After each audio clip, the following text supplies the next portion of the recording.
నా జీవితంలో నేను చూసిన one of the best place ఇదే అని చెప్తా. రీసెంట్గా నేను కొండమల్లపల్లికి వెళ్తుంటే, కాలేజ్ వర్క్ మీద వెళ్తుంటే, దారిలో తెలంగాణ సోలిడా ట్రస్ట్ అని ఒక స్కూల్ ఉంటుంది. ఆల్రెడీ వాళ్ళ ట్రస్ట్ వాళ్ళు నాకు ఒక 5 years బ్యాక్ నుండి పరిచయం. ఆ స్కూల్ కనిపించగానే ఆ స్కూల్లోకి వెళ్ళాను. ఆ స్కూల్ వచ్చేసి కంప్లీట్గా డఫ్ అండ్ డమ్ స్టూడెంట్స్ ఉంటారు, మాటలు రావు ప్లస్ వినబడదు. ఆ స్కూల్ మొత్తం కంప్లీట్గా రెసిడెన్షియల్ స్కూల్. ఇది 1st క్లాస్ నుండి 10th క్లాస్ వరకు పిల్లలు ఉంటారు. వాళ్ళకి కంప్లీట్గా టీచింగ్ అంతా కూడా యాక్షన్ రూపంగా నేర్పిస్తారు. టీచర్స్ కూడా ట్రైనింగ్ తీసుకున్న వాళ్ళు ఉంటారు.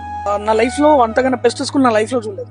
ఎందుకంటే ఆ పిల్లలు ఎవరైతే డఫ్ అండ్ డమ్ పిల్లలు ఉన్నారో ఆ స్టూడెంట్స్ని చూస్తుంటే వాళ్ళకి ఎలా నేర్పిస్తున్నారంటే కార్డ్స్ రూపంగా నేర్పించడం, ఆ ఫింగర్స్తోని యాక్షన్స్ చూపించుకుంటూ నేర్పించడం. వాళ్ళకి ఒక్కసారి నేర్పిస్తే, ఏదైనా టాపిక్ ఒక్కసారి నేర్పిస్తే లైఫ్ లాంగ్ మర్చిపోరు వాళ్ళు.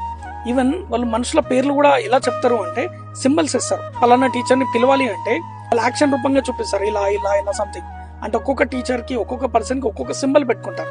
వాళ్ళకు ఉన్నంత మెమరీ నాకు తెలిసే జీవితంలో ఎవరికి ఉంటుంది. ఒక అబ్బాయి ఆల్ఫాబెట్ చెప్పడం, ఒక అమ్మాయి వీక్ డేస్ చెప్పడం, ఇలా కంప్లీట్ యాక్షన్ రూపంగా వాళ్ళకి నేర్పిస్తున్నారు. అండ్ నేను అక్కడ విజిట్ అయినాక నాకు ఎలా అనిపిస్తుంది అంటే ఇలాంటి ప్లేసెస్కి అప్పుడప్పుడు విజిట్ అవ్వాలనిపిస్తుంది. ఎందుకంటే వాళ్ళు చిన్న చిన్న పిల్లలు, 1st క్లాస్ 2nd క్లాస్ చిన్న చిన్న పిల్లలు కూడా వాళ్ళకి వినపడదు, మాట్లాడదు, హాస్టల్లో వండుకుంటూ చదువుతున్నారు. ఇలాంటి ప్లేసెస్కి మీరు ఖచ్చితంగా విజిట్ అవ్వాలి. లైఫ్లో ఒక్కసారైనా విజిట్ అవ్వండి. ఒక 1 hour ఇలాంటి వాళ్ళతో టైం స్పెండ్ చేయండి. ఖచ్చితంగా మీరు చాలా నేర్చుకుంటారు వాళ్ళ దగ్గర.